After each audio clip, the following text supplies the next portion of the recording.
歡迎大家再次收睇馬迷智頻道。6月7號今季第一次嘅夏令賽事圓滿結束。今日我哋馬迷智嘅心水表現就一般，可能係因為跑馬嘅時間唔係好夠。不過好快就可以有個工具俾大家使用，可以慳翻好多嘅時間做功課。無論喺賽前、賽後都可以簡易地俾大家揾馬匹嘅資料。呢個嘅設定特別啱做基礎分析嘅智友們嘅。另外，喜歡睇賠率嚟賭嘅智友們，我哋馬迷報亦都有每一匹嘅馬賠率走勢圖俾大家參考下。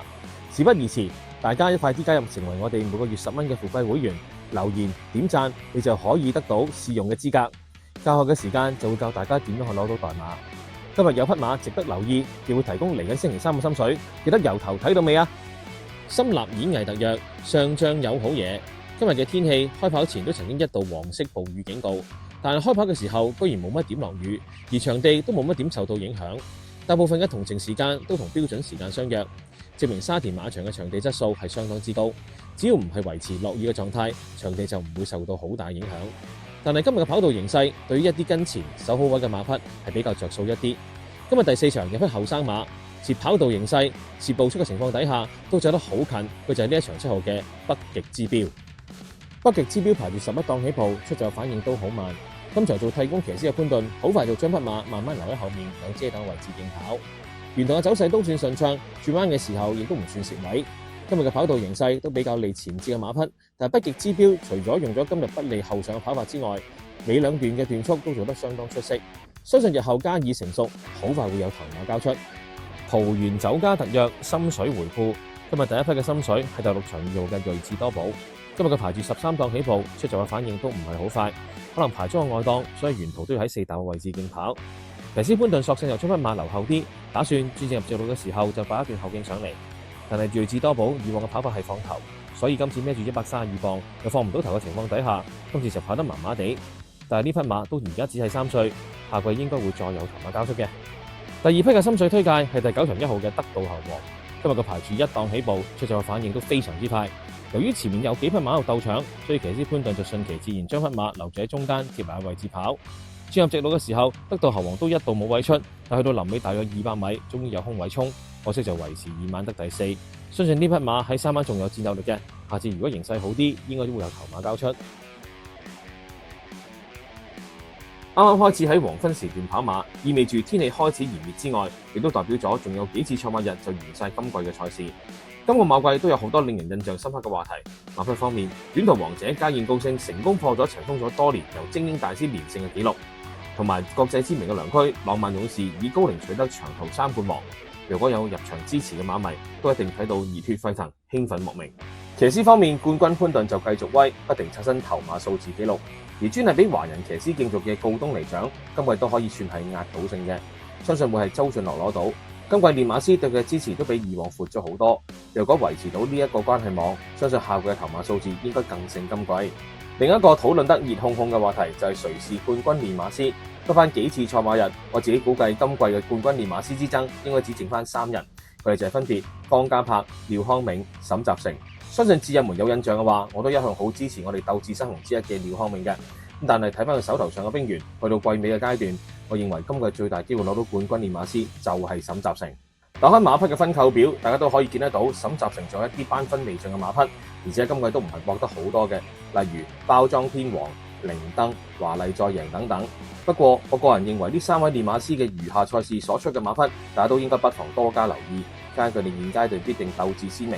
6月3號谷草野賽呢3位練馬師包辦好多場嘅頭馬，幾多匹馬入到3甲，大家可以感受到佢哋嘅爭冠軍嘅誠意。今次我哋馬迷智頻道所提供2匹嘅心水，不約而同都係嚟自今季快活谷709場次嘅。今個賽事佢哋就分道揚鑣，一匹就留翻原班跑同程，另一匹就升咗翻增程跑1200米。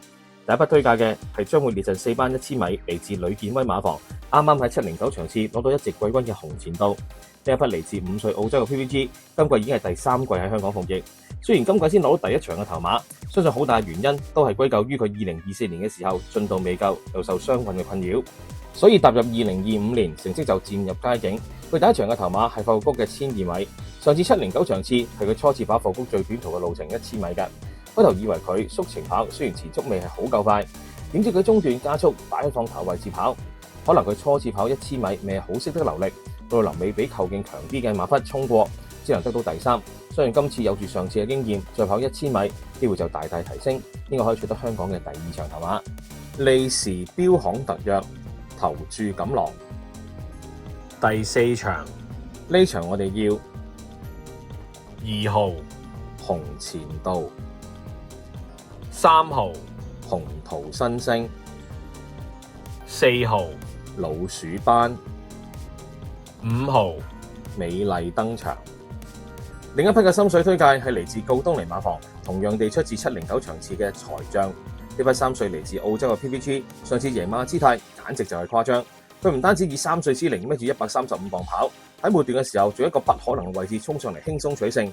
雖然今次嘅增程去到1200米，相信以上次嘅走勢姿態，應該今次可以做到季內3連捷。財將排住5檔起步，出賽嘅反應都唔錯，以為佢可以好似初出咁喺前面位置競跑之際，點知匹馬就越跑越後。開頭以為隻馬有事，但係見到騎師鍾奕禮都繼續努力策騎。轉彎嘅時候雖然有少少蝕位，以為今次佢可能3甲不入，但去到臨尾150米，財將就好似開咗 turbo 咁，幾個箭步就衝上嚟貼近主馬群。臨尾50米嘅走勢都可以鐵定佢呢一場嘅頭馬。相信上一次已經顯示到1000米對於佢嚟講已經略嫌有少少短。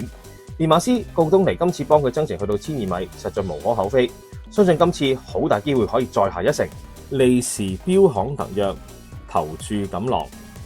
第8場，呢一場我哋要8號財將、1號自滿同行、3號飲杯、7號上海勇士。仲有一個小提示，我哋馬迷誌而家開通咗會員頻道啦，有興趣嘅摯友都不妨成為我哋嘅會員啦。會員權益包括有備忘馬概覽、每天跑道形勢概覽、賽日精選心水，希望各位多多支持。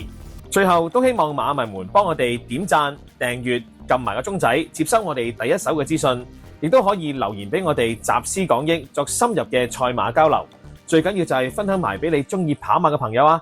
祝大家贏多啲，我哋下集再見。